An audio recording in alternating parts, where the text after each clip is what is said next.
qala al-mu'allif rahimahullahu ta'ala wa nafa'ana bihi wa bil fidarin amin. Al-farqu bainal wirid wal warid. Perbedaan antara wirid dan warid. Nah, ini penjelasan tentang istilah-istilah dalam hal-hal yang berkaitan dengan zikir. Nah, karena ini kitab Syarah Ratibul Attas yang disebut dengan Al-Qirtas, penjelasan tentang Ratibul Attas. Nah, di bab-bab awal itu ngejelasin tentang zikir, wirid, warid. Nanti ada istilah-istilah lain tuh, fana, istighraq dan lain sebagainya. Ya. Jadi sekarang kita masuk pembahasan tentang perbedaan antara wirid dan warid. Di pertemuan sebelumnya kita udah tahu tuh perbedaan antara zikir dengan wirid ya. Kalau zikir itu arti katanya mengingat. Jadi kita mengingat Allah Subhanahu wa taala baik dengan perbuatan ataupun ucapan kita, itu zikir namanya, mengingat Allah Subhanahu wa taala dengan perbuatan kita atau ucapan kita. Contoh misalkan dengan perbuatan kita sholat 5 waktu atau sholat duha atau sholat tahajud. Nah, kita sedang mengingat Allah Subhanahu wa taala dengan sholat kita, sedang berzikir dengan sholat kita. Makanya di Al-Quran disebutkan aqimus sholah li dzikri, dan dirikanlah sholat untuk mengingatku. Karena yang namanya sholat itu baik sholat wajib ataupun sholat sunnah, duha, tahajud dan lain sebagainya, tujuannya untuk mengingat Allah Subhanahu wa ta'ala. Itu zikir namanya. Atau misalkan kita puasa di bulan Ramadan ke, atau puasa Senin Kemis ke, atau puasa Ayyamul Bid ke, pertengahan bulan setiap bulan Hijriah. Nah, itu puasa kita juga adalah zikir, karena puasanya kita tujuannya mengingat Allah Subhanahu wa ta'ala. Atau misalkan zikir dengan lisan, menyebut kalimat-kalimat yang baik, menyebut subhanallah, alhamdulillah, Allahu akbar, la ilaha illallah, atau sholawat kepada Nabi sallallahu alaihi wasallam, atau membaca Al-Quran, atau membaca Ratibul Attas yang tadi kita baca. Itu juga zikir, karena kita ucapkan tujuannya untuk mengingat Allah Subhanahu wa ta'ala. Itu zikir namanya, mengingat Allah. Walaupun cuman kita kerjain sekali, itu namanya zikir. Kalau kita udah jadikan rutinitas, nah berubah istilahnya menjadi wirid. Nah, kalau udah kita jadiin rutinitas, itu namanya wirid, baik perbuatan kita ataupun ucapan kita. Contoh, misalkan kita rutin tiap hari sholat duha, sholat tahajud, berarti sholat duha, sholat tahajud kita itu adalah wiridan kita. Atau misalkan kita puasa rutin Senin Kamis, setiap Senin dan Kamisnya, setiap pekannya. Nah, berarti puasa itu adalah wiridan kita. Atau misalkan kita setiap habis sholat ngucap subhanallah 33 kali, Allahu Akbar 33 kali, Alhamdulillah 33 kali. Atau kita setiap hari itu minimal baca Al-Quran 1 juz. Atau kita ngamalin ratib setiap harinya. Setelah ba'dal maghrib misalnya kita baca ratib setiap harinya. Nah, berarti bacaan-bacaan itu menjadi wiridan kita. Jadi wiridan itu perbuatan baik, amal ibadah yang kita jadikan rutinitas. Nah, itu namanya wirid. Beda antara zikir dengan wirid. Kalau zikir walaupun cuma sekali, itu namanya zikir, kita mengingat Allah Subhanahu wa ta'ala. Tapi kalau udah jadi rutinitas, ya entah itu setiap hari atau seminggu sekali, kayak kita nih, seminggu sekali kita baca Ratibul Attas di sini, berarti ini adalah wiridan kita. Makanya majlis disebut majlis ta'lim wal aurat. Majlis ta'lim, majlis mengajar, belajar, dan wirid karena kita rutin baca ratib di sini minimal seminggu sekali. Nah, itu wirid. Beda lagi ada istilah warid. Warid itu buah hasil dari wirid yang kita udah rutinin. Jadi zikir, entah itu sholat kita, entah itu puasa kita, ataupun zikir-zikiran kita, atau bacaan ratib kita. Kalau kita udah rutinin, baru dapat yang namanya warid, hasil dari wirid tersebut. Nah, makanya di sini disebutkan di dalam kitab qala al-muallif taqaddama al-qaul Ibn Athaillah radhiyallahu anhu wa'lam anna al-wirda ibaratun amma yagha bi kasbil abad min ibadah zahirah wa batinah. والوارد هو الذي يرد على باطن العبد من لطائف والأنوار والأسرار ومكاشفة أستار وينشرح بها صدره ويستنير بها قلبه وسره. فالورد هو ما من العبد للحق سبحانه وتعالى min muamalah wal ubudiyah. Wal warid huwa ma min haqqillahi subhanahu wa ta'ala lil abdi min lutfin wa karamah. Nah itu. Jadi warid itu buah hasil dari wirid yang kita lakukan. Kalau kita udah rutin baru berasa waridnya, hasilnya, buahnya. Ya, jangan kadang-kadang orang baru baca sekali dua kali udah ngambek aja. Perasaan kita baca ratib, wah gak ada faedahnya ini. Wah. Beb, kita baca ratib, usaha kita gak maju-maju ini. Wah.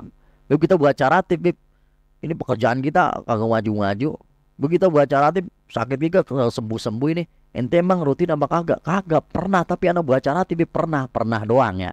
Kata Imam Abdullah bin Al-Haddad, bitakrir yahsulu ta'thir. Kalau kita ulang-ulang baru bakal berbuah hasilnya ya. Makanya usahain dijadikan wiridan. Ratib yang kita baca jangan cuma di majlis doang seminggu sekali, tapi jadiin wiridan setiap hari kita baca. Kalau bisa sehari 2 kali lebih bagus. Pagi kita baca, malamnya kita baca. Kalau nggak bisa ya minimal setiap hari sekali. Kalau nggak bisa juga ya seminggu sekali atuh ngumpul di sini rame-rame. Kalau nggak bisa juga inna lillahi wa inna ilaihi rajiun. Seminggu sekali masih kagak bisa juga baca ratib. Nah minimal seminggu sekali. Biar kalau kita udah ngulang-ngulang jadiin wirid, nanti bakal dapat warid namanya. Bakal dapat warid. Buah hasil dari wirid yang kita rutinin. Baru tuh berasa nanti dalam urusan dunia kita, dalam urusan agama kita, dalam urusan akhirat kita, dalam urusan agama kita. Tahu-tahu kita bawaannya pengen ibadah mulu ya. Pengen ibadah mulu nih. Sampai ngaji kemana-mana nyampe ya. Pengen ibadah mulu pokoknya bawaannya ya. Majlis seminggu sekali tiap hari datang ke sini misalnya ya. Tiap hari datang ke sini tuh. Saking dapat waridnya banyak, dapat hasilnya buahnya banyak. Semangat mulu pengen ibadah tuh bawaannya dalam urusan agama atau dalam urusan dunia. Urusan kesehatannya alhamdulillah sehat terus. Urusan usahanya maju terus, urusan pekerjaannya sukses terus, urusan rezekinya lancar terus. Nah itu karena kalau kita udah bisa menjadikan wirid itu sebagai rutinitas, baru dapat warid namanya. Karena beda kadang-kadang bacaannya sama, orangnya beda yang baca, hasilnya beda kadang-kadang ya. Sama sebagaimana di zaman Nabi SAW. Di zaman beliau itu ada nabi yang ngaku-ngaku, namanya Musailamah Al-Kadzab. Nabi SAW itu punya mukjizat, kelebihan yang Allah berikan kepada para anbiya. Nabi kalau ngeludahin orang itu penyakit orang bisa sembuh. Ya. Nabi kalau ngeludahin orang itu penyakit orang bisa sembuh. Nah Musailamah Al-Kadzab diminta sama pengikutnya. Ini nabi palsu, diminta sama pengikutnya. Diminta sama pengikutnya, nih pengikutnya bawa anak. Minta didoain. Sebab ada sahabat Nabi SAW yang datang ke Nabi punya anak. Anaknya ini rambutnya sedikit. Tapi begitu dibacain sama Nabi diusap rambutnya jadi gembel. Nah pengikutnya Musailamah Al-Kadzab bawa juga anaknya datang ke Musailamah Al-Kadzab. Minta didoain biar rambutnya juga gembel. Begitu didoain sama Musailamah Al-Kadzab bukannya makin gembel malah botak lesnang. Iya. Terus pernah juga Nabi SAW ngeludahin sumur yang udah kering. Diludahin sama Nabi SAW. Akhirnya itu air sumur berkah, meluber banyak. Akhirnya orang-orang sekitar bisa memanfaatkan air tersebut. Musailamah Al-Kadzab pengen coba-coba juga. Ada sumur nih yang airnya udah kering.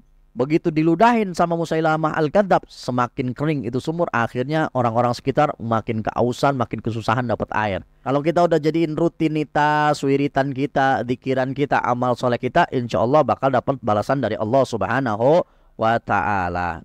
Fal wirdu ahaqqu ayyatani min wajhain. Ahadu ma anna al-wird mukhtasun bihadad dar dunya. La yaqa illa fiha fa huwa munqati bin qita'iha. Fanin bi fana'iha. Fa in bagil 'abd ay yastakthir ma'al awrat qabla fawatiha id la yumkinu khalfa amma fat minha. Wa thani anna al-wird huwa haqqul haqq minka wal warid hadduka minhu wa qiyamuka bi huquqihi 'alayka awla wa alyaq bi 'ubudiyyah min talab hududika wa wuqufika ma'aha. Kadza dzakarahul ulama. Jadi kata beliau, kata pengarang, kata Habib Ali bin Hasan Al-Attas radhiyallahu an, hendaknya kita kalau melakukan amal ibadah sehingga menjadi rutinitas kita, jangan fokus sama waridnya, sama balasannya, sama buah hasilnya. Fokus aja udah sama ibadahnya. Fokus aja sama wiridannya.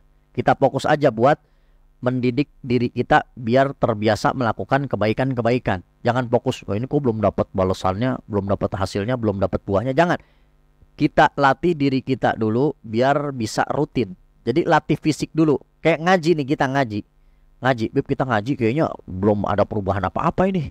Usaha kita gagal lancar-lancar. Kan kebanyakan kita begitu ya, niat ngaji ya, pengennya dunia ya. Pengennya dunia. Doanya Robbana atina fid dunya hasanah mulu. Itu doa favorit itu ya. Doa favorit jamaah MTWA itu. Ana yakin itu termasuk ana ya. Karena doanya Nabi SAW itu.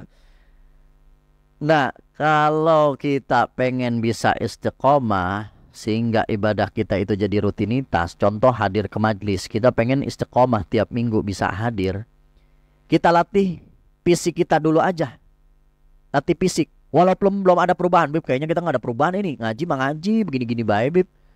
Agama kita masih begitu-gitu aja. Dunia kita masih begitu-gitu aja. Nggak ada perubahan. Ente duduk di majlis ilmu aja, di majlis ta'lim aja, itu udah nikmat dari Allah Subhanahu wa Ta'ala. Walaupun belum kelihatan perubahannya. Jangan sampai kita terganggu sama pikiran-pikiran begitu tuh. Hati-hati, bisikan setan. Lu ngaji lama-lama dapat apa lu? Lu ngaji lama-lama bisa apa lu? Lu ngaji lama-lama apa perubahannya lu? Jangan tuh, hati-hati. Kadang-kadang orang yang begini akhirnya malas ngaji. Iya juga ya, gua ngaji gak apa-apa, mendingan juga di rumah sama baik. Jangan. Kita latih fisik dulu, ada tahapan-tahapan. Kalau kita mau mendapatkan hasil, mendapatkan buah, mendapatkan warid dari Allah Subhanahu wa Ta'ala, kita latih fisik kita dulu aja yang penting. Biar rutin, bisa rutin ibadah, bisa rutin ibadah, bisa rutin ibadah. Kalau kita udah rutin, akhirnya kita jadikan wiridan, insya Allah kita dapat warid, balasan dari Allah Subhanahu wa Ta'ala. Makanya kata Sayyidina Umar Ibn Khattab radhiyallahu anhu, beliau bilang, aku nih nggak khawatir doa aku dikabulkan, diijabah atau enggak.